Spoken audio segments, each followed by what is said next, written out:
Today's guest is a broadcasting giant, the leading analyst of the talk radio industry in the USA. He's written about, defined, predicted, and engaged in the hands-on programming of major movements in radio's colourful evolution. He's regularly quoted in the press and on national television. He's the founder and publisher of Talkers, the Bible of talk radio and the new media. And he's an award-winning podcaster. Michael Harrison, welcome to the Zoomcast and to the Pod 20 on Podcast Radio. Graham, you're very kind. It's embarrassing. I'm not worthy of those accolades, but I certainly do appreciate them. And you're talking to us from isolation in Florida. Your home is Massachusetts, but you're in Florida right now. Just talk me through how you ended up so far from home. Well, I have two homes. I have a home in Massachusetts, which is my headquarters, and that's the headquarters of Talkers and all of our programs. We have people around the country, but most of our core staff and editors are in Western Massachusetts, and that's where I live most of the year. But I have a place down in Florida, on the east coast of Florida in Jupiter, and I was supposed to be here for only a couple of months, but we're in isolation, and at this point, I'm fully equipped. We have, I'm in my palatial closet studio, and I moved for this major broadcasting event. I moved all of our, clothes hanging on both sides of me aside. Makes for great acoustics for radio broadcasting. I have to tell you, I sound better on the air in this closet than in our fully padded studio back in Massachusetts, but that's why I'm here. And who wants to fly and who wants to drive at this point when, everybody's in isolation? We don't know how long that's going to last. We might be coming out of it, but that's kind of rolling the dice in terms of whether it'll be successful. So we're here indefinitely.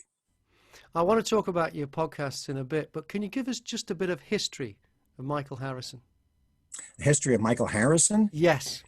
Oh, that goes all the way back to Marconi, even before. I was in media back in the days when the artists used to paint dinosaurs, they weren't dinosaurs, but the woolly mammoths on the caves, on the walls of caves. I go back to the 60s, believe it or not. I was in radio. I'm in radio now for 52, 53 years, and obviously, I love the business and I love the art form. I have been in my career a rock jock. I was very involved in the early days of what was called underground album rock radio. Worked as a DJ on some of the biggest radio stations in the United States. Didn't you coin the phrase AOR? I coined the phrase AOR. I was the first program director to actually use it to describe the format that I was programming. I did that when I was in San Diego at KPRI. And I was also, at that same time, the managing editor of Radio and Records, a major trade publication that no longer exists, but was around for over 40 years.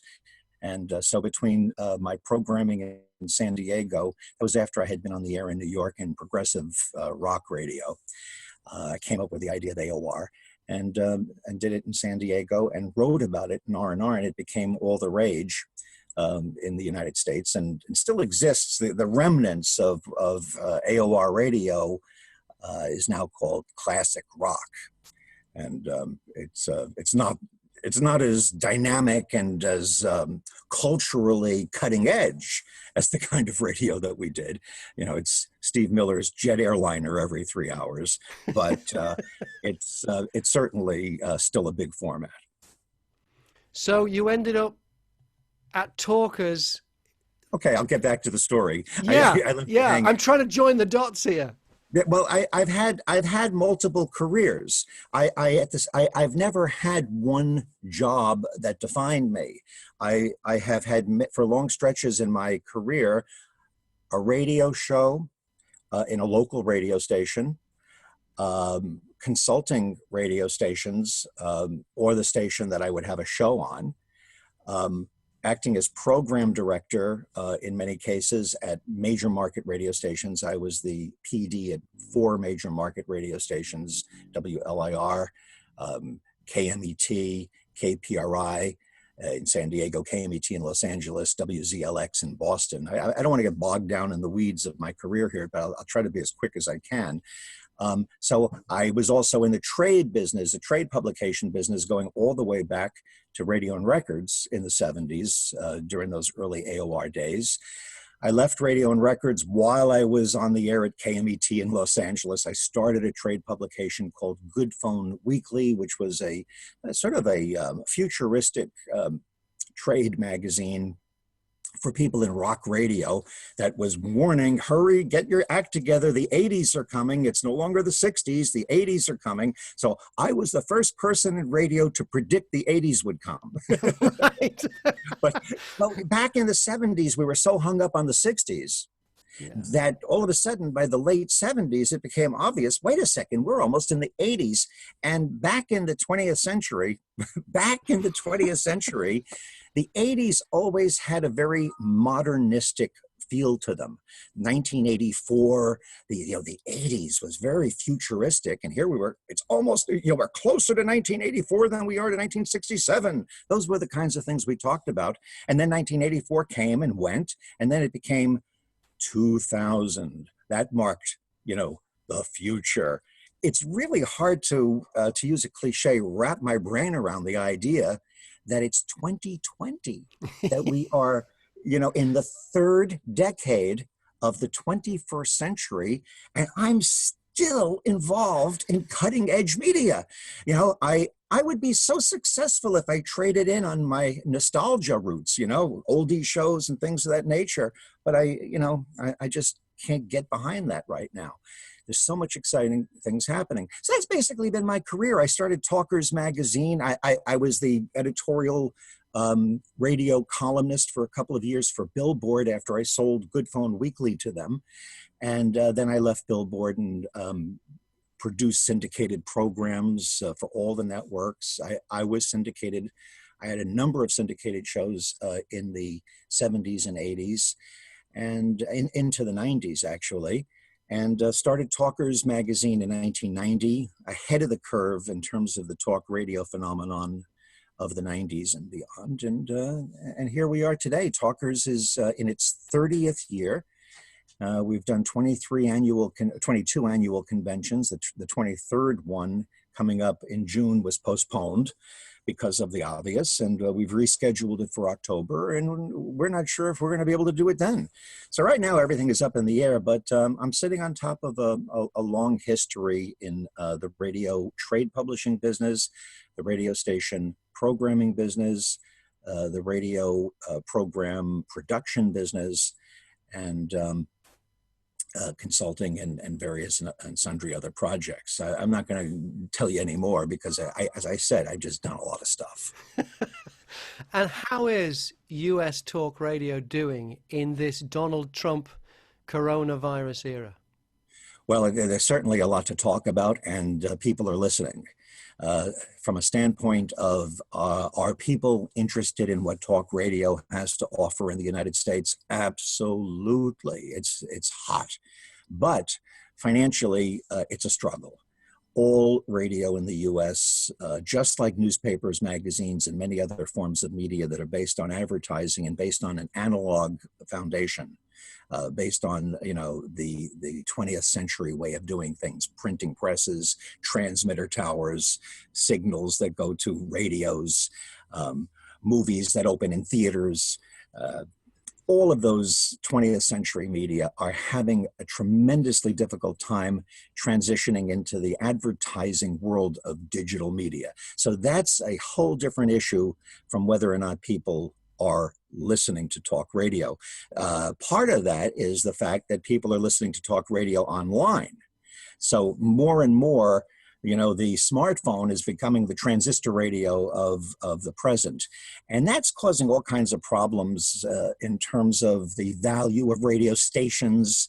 Because at one time, radio stations had a tremendous value because it was a monopoly protected by the government to be able to broadcast to the magic box, which was a radio, an AM or an FM radio, and you had a monopoly within your market and all that stuff. Well, that paradigm is just falling apart. And Most of, I'm giving you a complicated answer, but this is the real answer to your question.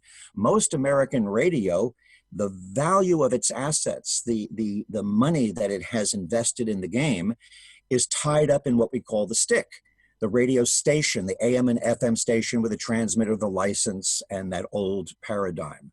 And more of the listening is taking place in this stickless arena of the internet, where you can just broadcast, for, an investment, $20, you're on the air worldwide, and here the guy with the radio station put $10 million into the ability to broadcast to a 50-mile area.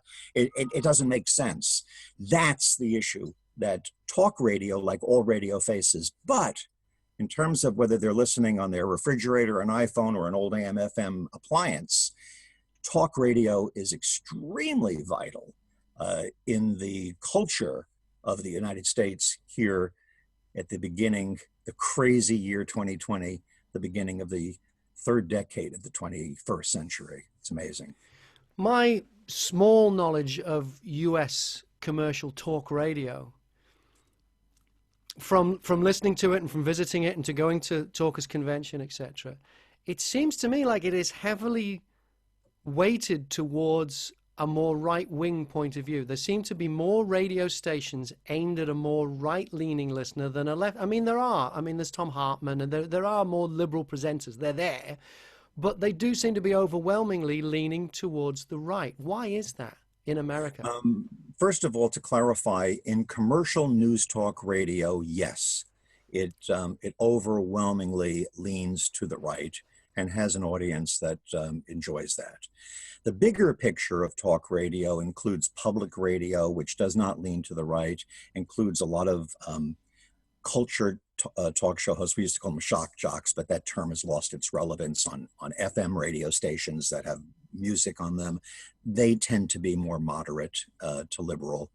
And urban radio, talk radio, and music radio geared to the African-American community tends to be moderate to supportive of the Democratic Party and liberal. So when we talk about right-wing radio and right-wing talk radio, we're talking about a very successful, high-profile, highly influential slice of the bigger picture of spoken word radio, which also includes sports talk.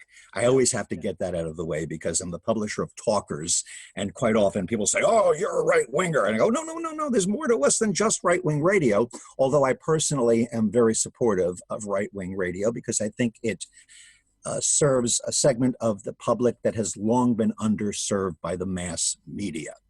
And that's one of the reasons that it is so powerful and so popular, is that it came along in the late 80s as a true alternative to what most of the media was doing. And when I say most of the media, I mean Hollywood, I mean television, I mean ABC, NBC, CBS News, the New York Times. This whole establishment of media tended to be from the perspective of an American citizen who considered themselves to be a conservative. They felt alienated. They felt left out. So by programming to that segment of the population, a very strong, loyal audience was built. Concurrently, the Republican Party took advantage of that and was very friendly and very supportive of talk radio, where the Democratic Party wasn't as active in creating relationships with the talk radio world. And that's one of the reasons. There are a lot of other reasons for it, but basically it found a cause and it served it.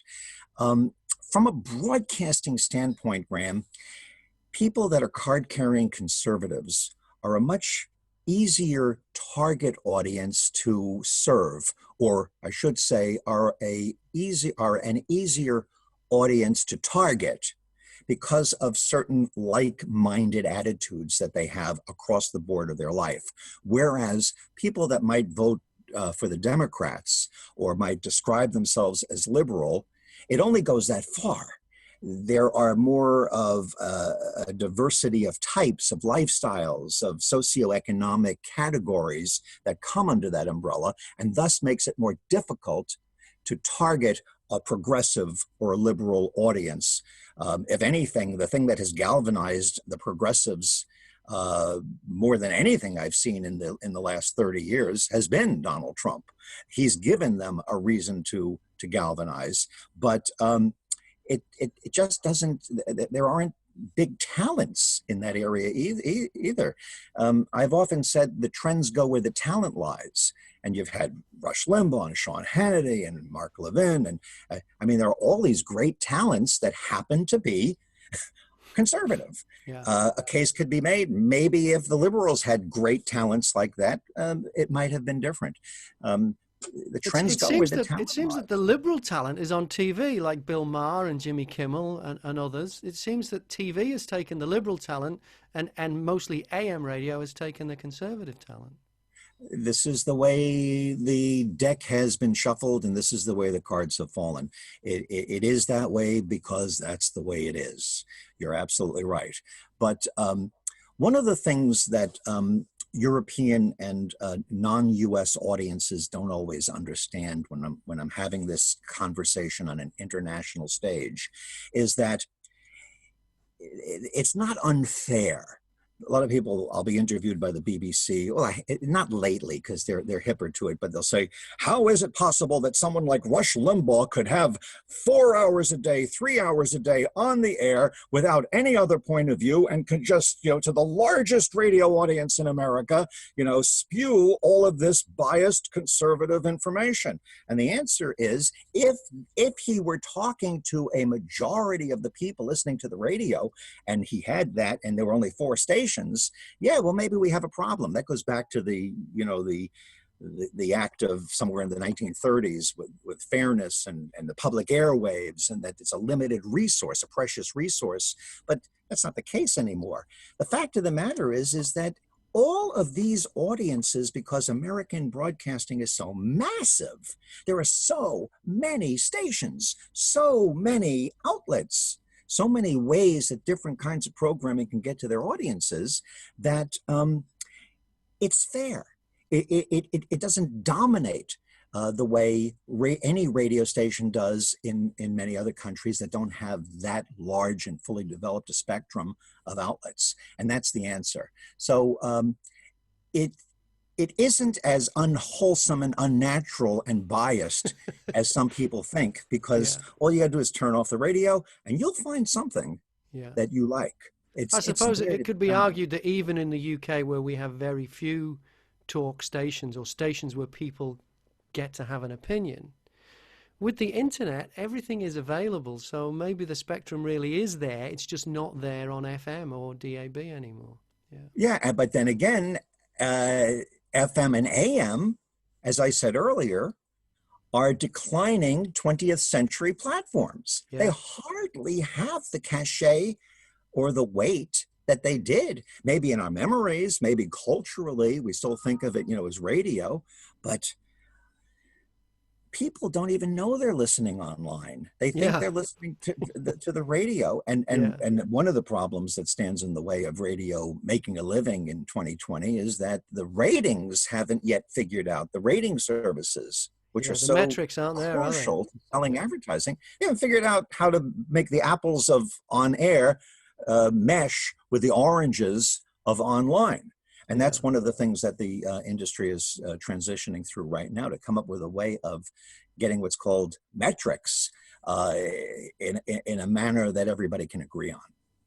Getting back to the talent, American talk radio talent, USA radio talent, we lost Don Imus not that long ago. Rush Limbaugh has major health issues. Michael Savage is 78. Sean Hannity, Dave Ramsey, and Mark Levin, who you mentioned earlier, they're all around 60 years old. Even Howard Stern is 66. Where are the young talkers? They're on the internet. They're on YouTube.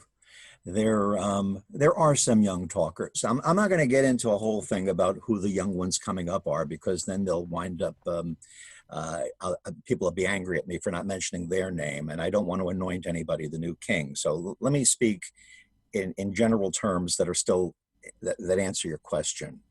First of all, when you're on the radio every day for 3 hours, you damn well better have life experience. If you're just a young guy or a young gal coming on and doing your razzle dazzle, it won't last very long in today's lifestyle, in today's information laden culture. So being 60 years old or 70 years old is not necessarily a deficit when it comes to being on the air for hours every day. You got to know what you're talking about. You've got to have some life experience. That's one thing. Secondly, where are they? There are some young ones coming up. And it's not like it's only those handful of old people. There are many, many, many people in talk radio in America. Back to what I said, there are many outlets. There are just many, we have a heavy 100 every year, the 100 most important radio talk show hosts in America. And a case can be made that there are thousands. So out there, there's a lot of activity that an observer of the radio scene in America won't see, because the big guys get all the credit, they get all the attention, they get all the buzz. But in terms of the grassroots, there are a lot of different demos playing in the game and being served. Again, when you look at it under the microscope, it's not as one-dimensional as it may appear. But I don't think that the age of the players at this point marks the end of the era. I think it will continue. I think that there will be talk shows, forums, conversation will be part of media forever, because it is such an intrinsic part of the human condition. I mean, that's what we are as a species. We're the tool-making, talking animal. We make tools, which is our technology, and we talk. That's how we communicate. We might make faces and we might have costumes, but we talk, and that's going to continue. Is free speech, I know it's important to you, is it in good shape on the air in the USA in a Trump era? Free speech is never okay. Free speech is always in trouble, not only in the US, but around the world. Free speech is one of those things that you have to constantly be vigilant to protect. It is one of the most difficult things to support. The First Amendment of the Constitution of the United States has been my primary political platform. I try not to become identified too closely with the left or the right, the Democrats, the Republicans. I support them all. Free speech, I'm very vehement about. It's very easy to support speech with which you agree. It's very difficult, even though theoretically I'll defend, I may not agree with what you say, but I'll defend to the death. That sounds, what's wonderful rhetoric, but it doesn't always work. And quite often when you are in a situation such as I am, especially in a polarized environment, people will immediately jump to the conclusion, if you're defending the right of someone who may be heinous, odious, disgusting, the right for them to have their say or expression in the marketplace of ideas, they immediately assume you endorse it, that you are. You support a communist's right to speak, you're a commie. You support a fascist right to speak, you're a fascist. You support a liberal's right to speech, you're a liberal. You support a conservative, you're conservative. So this is a challenge that I have faced my entire career, and it continues on. The thing that, and I won't get too long-winded about this, you're asking provocative questions.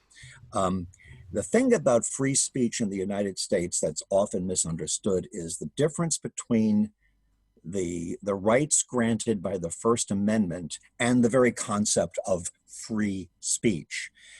Free speech is an amorphous term that really doesn't mean much. There's no such thing as free speech. Every time you say something, you're going to get blowback. You're going to say something, someone won't like you. No, it doesn't guarantee you the right to be liked. Free speech, it doesn't mean much. The First Amendment is specific. It protects the citizen from government censorship or government persecution for having a political idea. It protects you from the government. It doesn't protect you from being boycotted. It doesn't guarantee you a soapbox. It doesn't mean a radio station has to hire you or a newspaper has to print your letter to the editor. It doesn't guarantee you anything other than freedom from government interference in your position. And that's where a lot of people don't get it, and that's where it gets blurry. And I'm glad I'm having the chance to point that out here. But if it's a government, like, for instance, the FCC that regulates broadcasting in the USA, that is the government, isn't it? Yes, and it is the government, and all of these principles in the real world break down under the harsh scrutiny of real life. You know, it's like free speech, unless it doesn't give you the right to say fire in a crowded theater. All right, well, what does fire in a crowded theater mean? Is that a metaphor? Does it literally, you can't say fire in a crowded theater, or does it mean you can't say the coronavirus is going to kill us all, you know, in the next 10 minutes? Run, you know, jump in the ocean, inject yourself. What does that mean? So yeah, these are theoretical philosophical guidelines, and that's why we have lawyers, and that's why we have degrees of law, and that's why we have books, and that's why people go to university, and that's why hopefully Homo sapiens will continue to have the ability to engage in abstract reasoning, because these things are not cut and dried.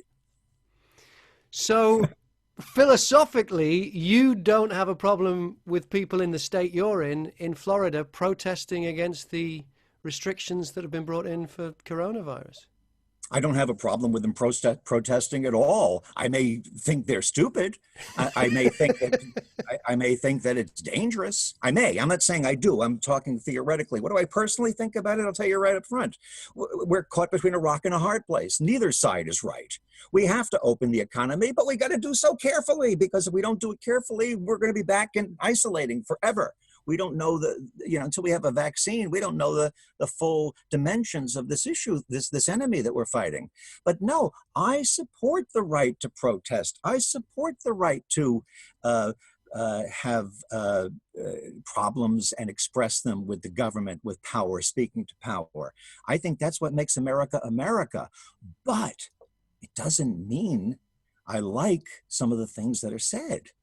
And let the argument begin. And that's what really good talk radio is about. Yeah. Is let's fight it out. Americans have always fought. You know, this whole thing about America's built on a revolution. Yeah. Yeah. It's a fight. You know, we're the Klingons. Okay, so people like the anti-vaxxers and everything, as long as it's spirited debate, it's okay.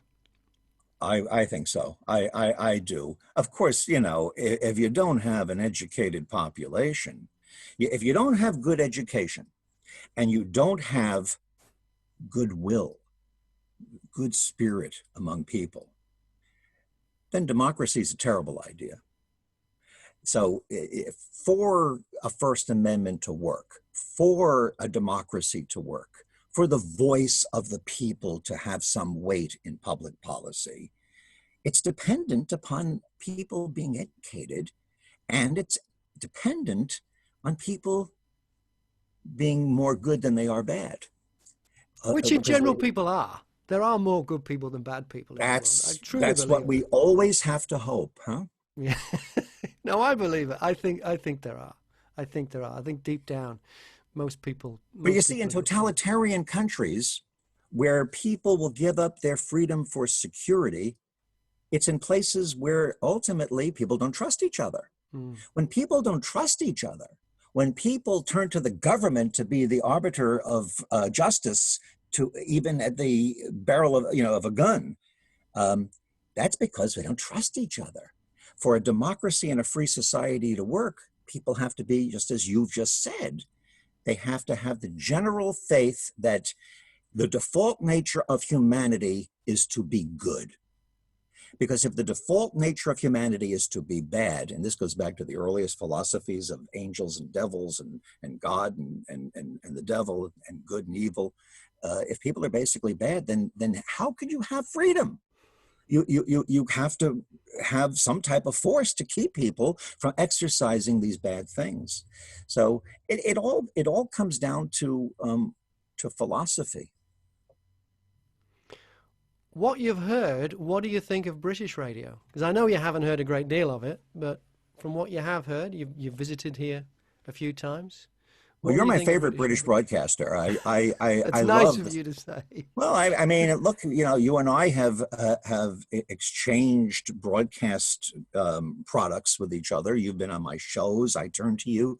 I'm always astonished by how intelligent people with British accents sound, and I don't know whether I can't figure this out yet. This has been something I have always wondered. I can't figure out if they truly are intelligent or there's something about the accent that's intoxicating. But I've talked to people at radio stations in the UK who I've had a relationship. I go, and you're the presenter? Oh, no, I'm the janitor. I go, what? So I love listening to British people speaking. I find it fascinating. It's music to my ears. That aside, I think that British radio is very earnest. I think that it makes a tremendous effort to be respectful. I think it makes a great effort to be informative. And I do find it tries to present the truth, that there are certain ethical guidelines. What I don't like about it is I think there should be more of it. And there are certain restrictions in the UK that you just can't say certain things without stepping on someone's toes and getting into trouble with the government.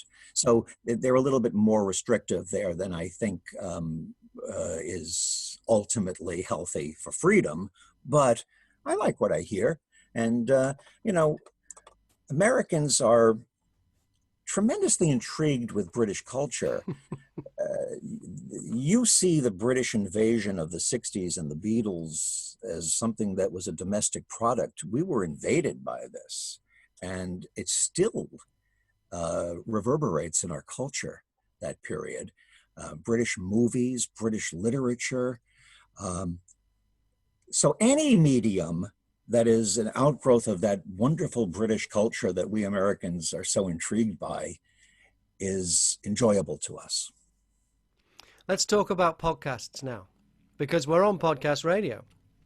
The Michael Harrison interview, which is a very popular podcast, it used to be called Up Close and Far Out. Why did you change the name?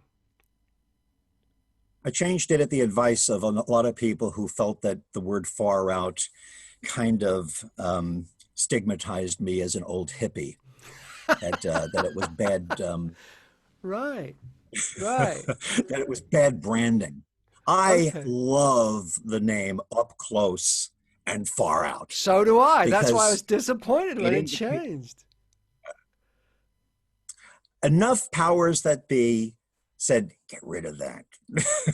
So, no man is an island. I'm not an independent operator. I work with other companies. I am an independent operator, but I'm not a one-man show. Yeah. And basically, I was advised by a number of bright people that the product is Michael Harrison, not some vague concept up close and far out. And that a lot of people just didn't get it. That makes sense. What does that mean? Yeah, I can get that, to have Michael Harrison up front there. Yeah, I get that bit, but I thought it was But I love the whole microcosm, macrocosm aspect of up close and far out. And hey, far out, man, that's a cool expression. Just because something is dated doesn't mean it's bad. It far out, we're in the space age. It's far out.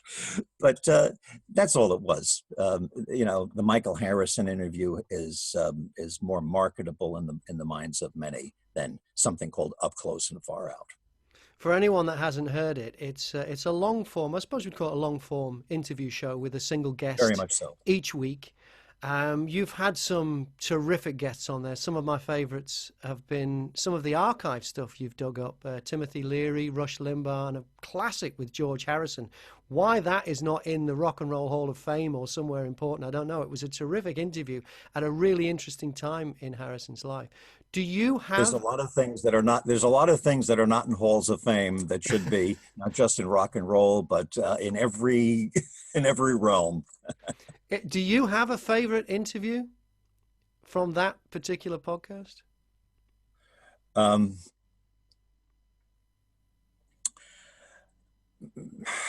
It's hard to say. Some of the interviews on that podcast were ones that I did before I was doing the podcast, from the archives. The George Harrison interview was one of my favorites of all time. The Timothy Leary interview that you mentioned, one of my favorites of all time. But I've interviewed some really great scientists and thinkers, which is my own personal interest. I interviewed Buckminster Fuller. I had the last interview with him. I knew Marshall McLuhan. I've interviewed presidents of the United States. So I don't have one interview that is my favorite. I could give you the flip answer that I always give, but I respect you too much. I would say, my favorite interview I've ever been involved in is this one right now. Okay. Because what else matters but the present? So, but I don't know which one is my favorite. I've been very blessed to have had a career that has offered me the opportunity to interact with some of the biggest players of our time. And that is the key. In your interviews, you do interact. It's as you get deeper into it, it becomes more of a conversation, and we find out nuggets about you too, and the guest reacts to Michael Harrison as you react to the guest. It's a really, really nice thing. Yeah, if somebody's coming to me because they want to do a quick 10-minute plug for their book or their product, or something that they were hired to be a spokesman for, forget it. They're not going to like being interviewed by me, because if you're going to be interviewed by me, you're going to have a conversation with me. I'm not a journalist, asking a question and then a follow-up and then I'm going to go write the story. It's more a dialogue. It's a conversation. And I think that is an art form. I view radio and I view podcasting and I view interviewing or being interviewed, as I am in this case, as a form of a dance, as an art form. And that's the way I do it. And I'm extremely flattered that you see it that way, that you see my work that way, because that is what I intend to do when I do these interviews. No, it is one of my favorite podcasts. And I'm not just saying that because we know each other, but it is one of my favorite podcasts. I appreciate that tremendously. Thank you. Now, the other one is actually a podcast of a radio show, and it is on podcast radio. That is the Michael Harrison Rap. It's a syndicated program heard on stations all over the USA, including WONK in Washington, D.C. And it goes out 8 a.m. and 4 p.m. on Saturdays on podcast radio in London. Tell me about that show. I'm very proud of that show. We're just about to celebrate our first anniversary. The show that we're working on now is program number 52. It's a weekly show. It's a weekend, and it's the Michael Harrison Rap. And it's not like I'm a rap star. It's WRAP as a wrap up. The reason I say that is there was once a time when the word rap meant rapport, meaning to talk. And it became rap music. But back in the days of underground radio, we used to start every show off with what we called a rap. And that would be a monologue. Hey, great rap, man. But it's a wrap up of the week's hottest news, according to the research of Talkers Magazine. In other words, it is an overview of the biggest stories on the air in American talk media, not just talk radio, but talk television, on the internet, and even what people are saying across the backyard fence and at coffee shops. And it starts out with it's a 1-hour show. That's why it lends itself very well to a podcast format as opposed to a daily live it's a production. We produce it, and we work hard on it all week, and then we right to the last second before we put it out, we're polishing it so that it reflects the perspective of that moment on Friday, so that it doesn't sound like it was made a week ago. it brings to the weekend a current perspective as best we can. And we count down the 10 most talked about topics in the first 5-6 minutes. And then the program consists of me in conversation with media people around the country, getting a variety of points of view that they feel about the current issues. And it's very fast paced. And it's been wildly successful. And I'm just thrilled that at this point in my career, I actually have a new show that's growing. And one of the funny things is a lot of the listeners say, "Hey, where have you been? It's great to hear a young up-and-comer on the radio. You're a breath of fresh air." And I'll have a guy, I do fill-in at a lot of stations, and someone will call me and say, "Well, I'm a lot older than you." And I'll say, "How old are you?" 55. And I go, "Oh, okay." So I'm very grateful that I have, I'm able to play the game at this point, at my age and the number of years that I have been in this business. And it's just very gratifying to me. At the highest level as well. It's not like you're on some little station out in the sticks playing old records. No, you're right. You're cutting edge. You're doing it. Yeah. And it's on the air in Washington, D.C. DC, the show is on in Boston, the show is on in Denver, the show is on in Phoenix, it's on in Dallas, it's on in big cities, and I'm very proud of it, and I'm grateful. What podcasts do you listen to?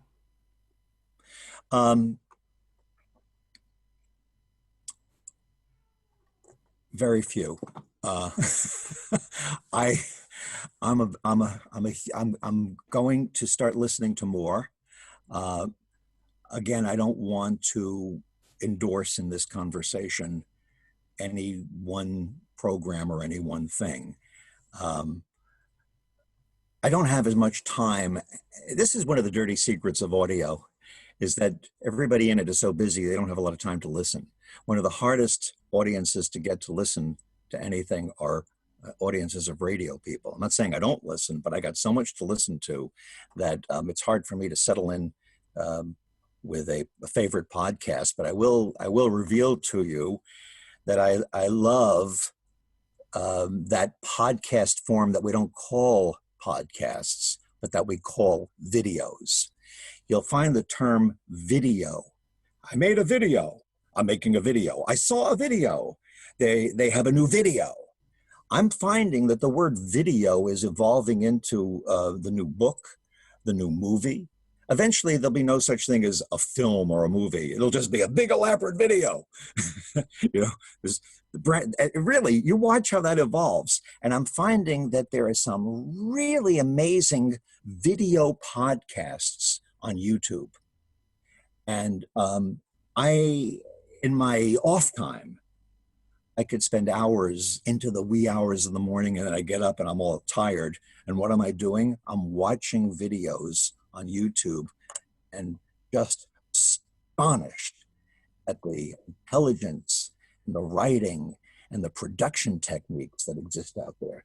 So I didn't quite answer your question. I took it in a different direction, but I'm sharing with you what I really like outside of listening that I have to do to be able to keep up with the business. It's great that this show on podcast radio is also a YouTube video, that this chat is also a YouTube video. Yeah. So I try not to do things like this because I don't consider myself to be a video personality. I consider myself to be, my strength is in the audio, the voice. When you do video like this, I'm in my closet here and I had to move, my laundry out of the way. What I love about radio and audio is it's the theater of the mind. And when you're speaking, so much riding on your voice and riding on how you interpret things. I know I sound like some American to you, but you're the one who sounds funny to our listeners.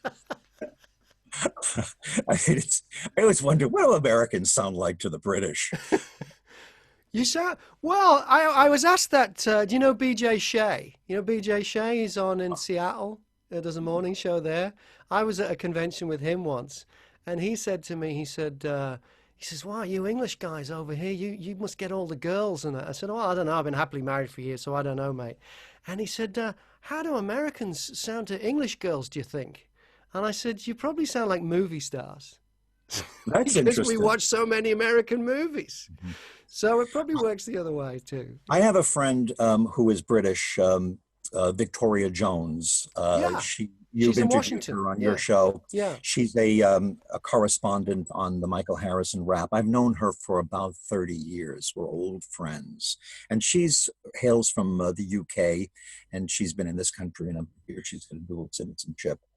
She was telling me, and she and I have been on the radio together in many places. She's one of my dance partners, as are you. She was making a trip back home to London, visiting her family, and it was one of those weird coincidences that I had done an interview with the BBC about, about broadcasting, and she was going to her brother's house. And when she got to the house, the radio that was on in the background just happened at that moment to be playing the interview with me on the BBC. Brilliant. And she went, "Oh my gosh, that's Michael Harrison." And she listened. Being back in London with her friends and her family, where she's surrounded by other, English people, she said for the first time it astonished her. They sounded like a foreigner.